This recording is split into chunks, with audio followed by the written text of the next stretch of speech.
Radio Raheem here with Austin, no doubt, Trout. Listen, man, from the crowd reaction in there and what happened on the scales, it seems like you're already leaving no doubt before the fight even starts. Talk to me just a little bit, since we didn't have a press week, about your training camp, your conditioning, preparing for this match. Man, I'm fully conditioned, I'm fully prepared. We trained hard, 2+ months. All's left, the hard work's done. All that's left to do is, go in there, perform. I have no doubt I'm going to be victorious, but we still have to go to work, tomorrow night. When you stepped up on the dais and then you saw your opponent miss weight by over a pound, didn't seem even engaged in the weigh-in or the stare-down, what did you think about what's on his mind? Is he prepared? Is that important to you, or are you just there to do what you're going to do? No, I know he's been training hard for this, and, he knows the type of fight that's going in, so I know he's fully prepared. A pound ain't much to do. He's close to it. I have in my mind that he's going to be his best tomorrow. So we prepare for that, and we'll be ready for whatever he brings.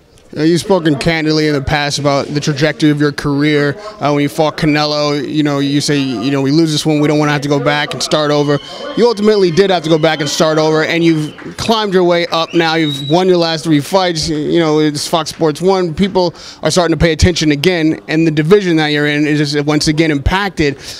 How was it emotionally and mentally to know that, all right, we got to wipe the slate clean in a way and rebuild fan base and credibility? And do you feel like you're back there yet? Well, first, I don't think the slate's wiped clean until I avenge those losses. And, I'm very rematch-minded. But at the same time, we have to get past Joey Hernandez first. If we don't get past Joey, nothing's going to happen. So my focus right now is just Joey. We can't look past anybody, and definitely can't look past somebody hungry like Joey. So all tunnel visions on Joey Hernandez. And then, after that, we can set our sights at whoever could be next. And you say that to completely come back, you need to wipe the slate clean by avenging losses. So what did you learn from those losses? And what have you learned in these last 3 wins? Like, what's different about Austin Trout this time around when he gets another bite at the apple, that the outcome will be different? The number one thing I learned about those losses is fight your fight. Don't let anything take you away from the game plan, and 2, from what made you you. And these last 3 fights, I've just been becoming a better me and making my fight more complete. You're in the 154 division. Like I said, it's impacted, and you're one of the very few guys that can say that you fought both Cotto and Canelo. You were victorious against Cotto. When you see that matchup happening, and knowing that you could be in the conversation, you get past Joey Hernandez, you keep on the track, you could be in the conversation to fight the winner of that fight down the line again, right? So how do you see that fight matching up based on your experience? As a fan stepping out from a fighter, I love Cotto as a fan. I've been a fan of Cotto, before. Well, he's been in the game for a long time. And I'm rooting for Miguel Cotto to win. And then as a fighter, I'm definitely rooting for him to win. It's better for me, for my career. With that said, I think Canelo's going to pull it out just because, he's really the bigger guy. He's younger. He's got fresh legs. But I'm hoping, and I do believe it's very possible that Cotto can pull this off. With your skill set, and you're a Southpaw, you're facing another Southpaw. I wanted to talk to you about that.